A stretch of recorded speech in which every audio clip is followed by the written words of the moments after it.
What's going on, everybody, and welcome back to another episode of the Duenkel Productions podcast. Today, we will be talking all about NHL hockey. You want to know why? Because our NHL hockey man, the myth, the legend is in the building, Dylan Griffin. Follow him at Griffing Dylan on Twitter. Make sure you guys follow him down below. Does a lot of great stuff. Does draft prospects, does film reviews, talks about NHL. Anything hockey, this man is covering. And let me tell you this, man. Dylan Griffin is a man amongst boys in the hockey world. He's my number one source for hockey insight. I don't go through really anyone else. I mean, NBCSN once in a while, Patrick Sharp will bring up some good points. Anson Carter as well. But Dylan Griffin is the truth. Dylan Griffin, how are you today, bud? Doing great. Thanks for comparing me to Patrick Sharp right off the bat. Putting me on his level. D Griff, you're on his level, man. For me, there are few people that can cover the sport of hockey that well. There's a few people. Doc Emmerich is obviously the goat of all goats. But then you have that group below the goat of all goats, which is the goats, and Dylan Griffin falls in that category. I really love what he's doing. I know he does a lot of work with NHL hockey stuff like that. And we'll start off actually with Dylan. I've been seeing some player profiles on your Twitter lately. Is that season coming around? NHL draft, all that good stuff. I see that season is kind of here. So why don't you tell us a little bit about that and how that's been going for you, buddy? Yeah, so all the junior leagues for the most part are going. Some of them are ending soon even. I track Russia, so uh, their season's coming to an end soon. But yeah, everything's kicking off now. The CHL leagues are supposed to be coming back soon. So everyone that's on loan to Europe, like a bunch of 17, 18-year-olds are all the way across the world right now playing hockey. It's weird, but now they're all coming back. So yeah, more content's gonna be coming out with more leagues coming back, better leagues. So it's an exciting time right now. D Griff with the mic drop early on in the show. More content is coming. Gotta love this guy right here. But yeah, Dylan, like you've been saying, stuff is starting to fire up. Especially in the NHL. I know, we're kind of into that NHL season now. I think everyone's excited to have hockey back. I know I am. Been watching a lot more regular season hockey. Part of it is because of Dylan Griffin. The man preaches watch hockey, and it's a lot of fun to watch. I love watching it this year, and especially too, with basketball season, kind of in mid-season, it's not as fun to watch as in the playoffs. And NFL and college sports obviously just ended. We're going to be talking more NHL on the channel, hence why you're probably going to be seeing more of Dylan Griffin on the podcast for some hockey talk, or as stick and puck talk, as some people like to say. But D Griff, I was just made aware of this before the show, that the Nashville Predators are looking to trade a good name player. Why don't you tell us a little bit more about that and what you're kind of hearing on that? Yeah, so Matthias Ekholm, pretty solid defenseman for the Predators. There's been news going around that he's on the trading block, which makes sense. Right now, the Predators are a bad team. uh, they don't have much going for them. They're only ahead of, I believe, only Detroit right now in the Central. Um, yeah, nothing's going right for them. They're getting killed in away games. I think the record's 1-5-0 in away games right now. So, I mean, they have a lot. They have a lot of pieces that they can trade, so they can get a lot of return. They have, at home, if they want to go crazy, they can try to trade Roman Yossi, who won the Norris last year. They got Philip Forsberg, Victor Arvidsson, whole bunch of pieces they can move if they want to go full rebuild mode, which at this point they should strongly consider. Yeah, and I know that Nashville has really been struggling this year, and it's weird because they just a couple years back, they were one of the top teams in the league. I believe they made the Stanley Cup, just 2 to 3 years back, if I'm not mistaken. So they definitely have a lot of talent. Obviously, you mentioned Roman Yossi, Norris Trophy winner, and we'll definitely have to keep an eye on Matthias Ekholm because he's a very good defenseman. And D Griff, I know you're a huge fan of defensive guys. And he fits that bill pretty well as a player. But yeah, I just think Nashville, like, they really need a restart. I don't see them being able to turn the corner.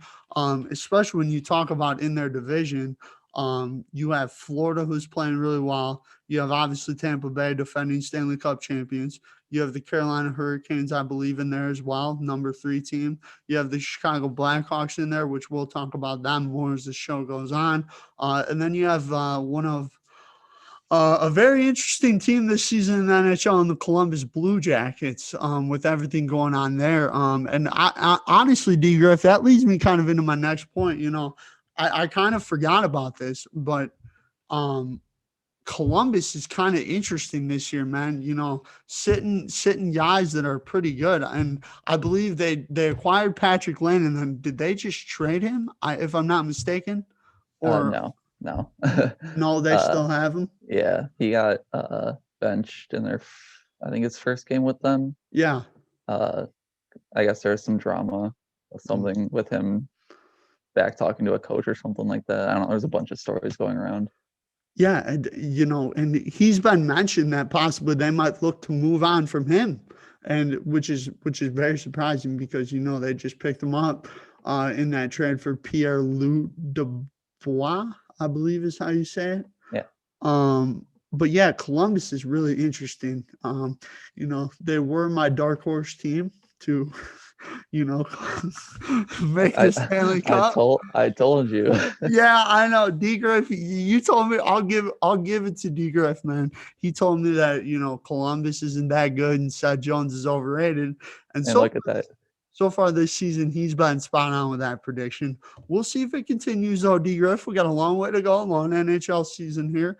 But let's talk about the Chicago Blackhawks, man. And more specifically, I mean, they are playing well. I don't think they're playing great, but they're playing a lot better than me and you had anticipated. Heading into the season, we talked before, like right after the season ended in the bubble, about like kind of who was going to be next, who was going to be good next year, and we both kind of agreed that the Hawks would miss the playoffs, and right now they're sitting right in that range. To be a top 3 team in their division and make the playoffs. So Chicago is definitely a surprise team this season. But what are you seeing out of them, D Griff, and how do you see them moving forward? What's your projection for them moving forward? It's tough to predict because we have so many rookies that are firing right now. Like if Lankinen falls off, it's that could be right out of the playoffs for us. But yeah, I mean, right now, if we keep playing like this, there's definitely going to be in the playoffs. Suter, Kurashev, Hagel, all 3 of those rookie forwards, they've been spreading them out and they all been killing it. And obviously, you have Patrick Kane scoring goals. You have Alex DeBrincat scoring goals. Even without Taze and Doc, yes, we're still there's still some semblance of an offense there. And then defensively, it's not. That's still kind of the worry. Duncan Keith is still old man out there. There's not a lot of speed. There's it's still definitely worrying. There's not a lot of confidence. But like I said, if they can just keep running with this, so it's clearly working right now at least. So playoffs are still right there. Yeah, and I think too. I believe Doc and Taze are both expected to come back at some point this season. I do believe, or is that are they not expected to come back? I'm not sure when they're expected right now. I think Doc will be back for the playoffs at least. Yep. I'm pretty sure. I'm not sure what Taze's timetable is right now. I got you. Well, I mean, hey, if they can keep riding what they're doing right now, if they can keep doing what they're doing, and kind of keep that pace, and maybe make it in the playoffs, get Kirby Doc back, get Jonathan Tays back, and maybe we make some noise again. Maybe we pull off another Edmonton like last year where we just shock everybody and win a series. I mean, the Hawks are definitely playing really well. I've watched them a couple times this season. I really like what I've seen. Lankinen, like you mentioned, I believe he's a rookie. Definitely in the rookie of the year conversation.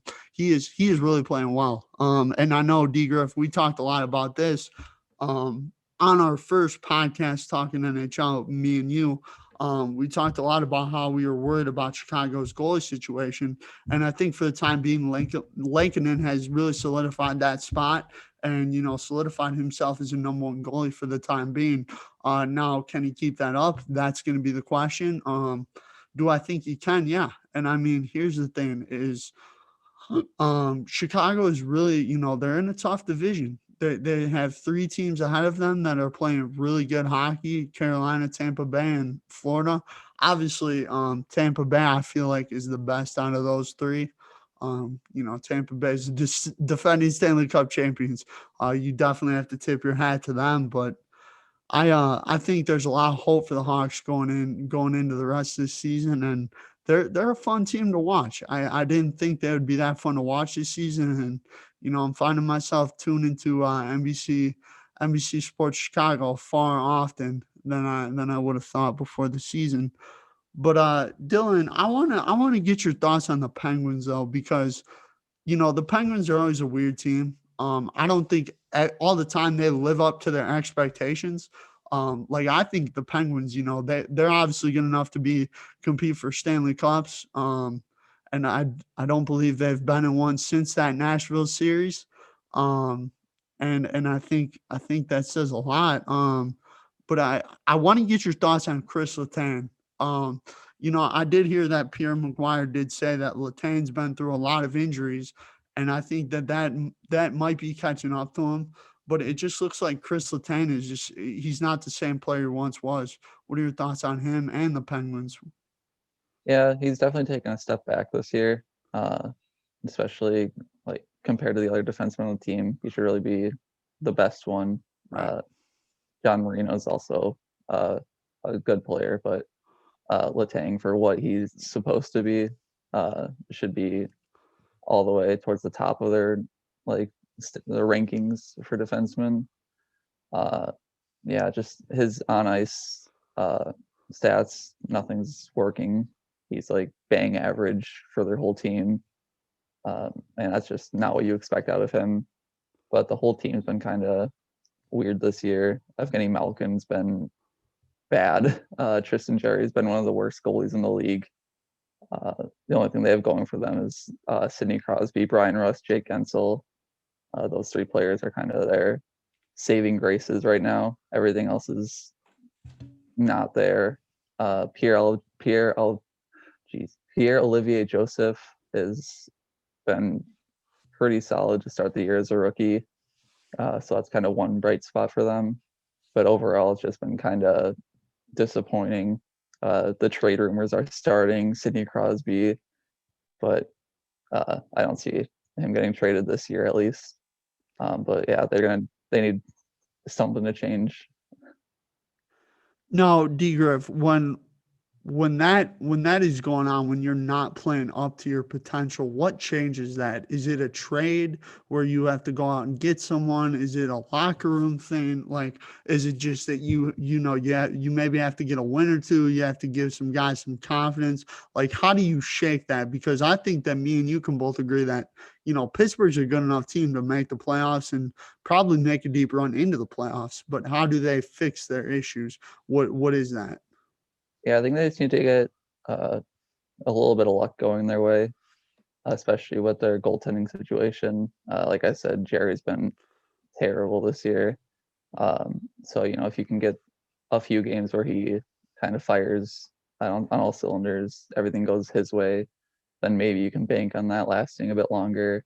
And then if you need to switch up lines, switch up strategies, just see what works, because right now it just seems like they're a mediocre team, but with the talent to be a playoff team. Right. So just kind of getting their players to perform as they should be is the issue. Now, yeah, I totally agree with you on that, D Griff. I think you make a lot of good points there. Now something I wanted to ask you about too. I've been seeing this, and Vegas, St. Louis, both with 20 plus points. Haven't really looked the same this season. Then Colorado as well with only 17. Those were three teams that I think me and you both agree on this, that these were three teams that we expected to be pretty good this year. I thought that St. Louis would take a little bit of a step back losing Alex Pietrangelo, but I still thought they were a very good team in the NHL. And going back to the Penguins, boy, do they miss on Marc-Andre Fleury. This man is having a year of all years, D. Griff. I don't know what is going on with him, but I mean, they have Robin Leonard and Marc-Andre Fleury. If I could have one of those guys, I'd be jumping for joy, Yeah. Yeah. The whole Western Conference or Western Division, it's so like, it feels like it should be so top heavy, but it's way closer than like on paper it should be. Right. With Vegas, Pietrangelo hasn't been great to start the year. Right.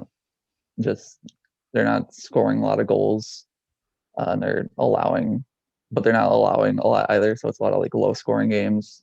So you can kind of get unlucky and lose those 1-0 games. St. Louis obviously losing Pietrangelo is tough. Yeah, it's weird how close it is, because definitely it doesn't feel like Colorado and Arizona should have 1 point between each other. But it also comes down to like things that are out of the team's control, like Right. scheduling right now. Yeah. St. Louis against Arizona, 7 games in a row. It's like in the playoffs, D. Griff. Yeah, that's unprecedented for a regular season. But I mean, Colorado has Cale Makar, and he's looked like the best defenseman in the league. And so I mean, they just need to keep riding that and hope that the rest of the form comes. So going back to your point with Pietrangelo, is part of that because of going to a new team? Because I know he was on St. Louis for quite some time. Does that take some time getting used to, or does that usually happen pretty quickly, fairly quickly in the NHL, I should say? Yeah, it's tough, obviously, switching to a new team when you're a star player. Yeah. But the drop off from last season, especially when you're 14 games into the season, you don't want to like draw conclusions this early, but he's clearly struggling, not getting anything going right now. He's obviously old, so you kind of get worried right away, because they signed him. I think it was long term as well. Yeah, I think it was a long-term deal, Yeah, I so believe. you kind of get concerned right away with that if he's not driving good results. But obviously, he's an all-star defenseman. I think you just give it time and wait for him to bounce back and hope for the best with him.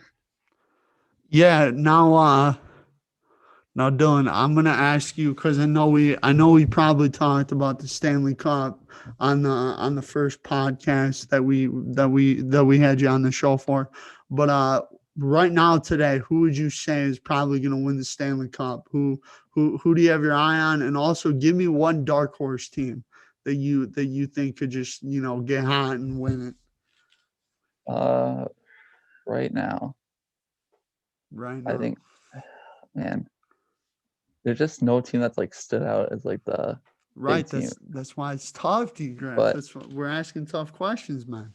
I guess you look at Tampa again, because Yeah. they're gonna have Kucherov back for the playoffs. So that's obviously gonna be a big help. Vasilevsky's been crazy this year. Um, yeah, so I think they do my go-to favorites. Obviously, Vegas, St. Louis, Colorado. Any of those three can make a run, but I think Tampa, if everyone stays healthy, they get Kucherov back for the playoffs. I think they're going to make the run and probably make the finals and maybe even win it again. For a dark horse, maybe Montreal. They got Josh Anderson for Max Domi, and that trade's paying off big time. Josh Anderson's been crazy good this year. Brendan Gallagher's always good. Shea Weber, Jeff Petrie. They got the young guys, Romanov, Kokaniemi, Suzuki. Just if they can get, I mean, they're already off to a good start. They're second in the North, which is not the easiest of divisions. But yeah, they have, Toffoli as well. Just a bunch of good, not great players, but so much spread out that they can definitely make a run.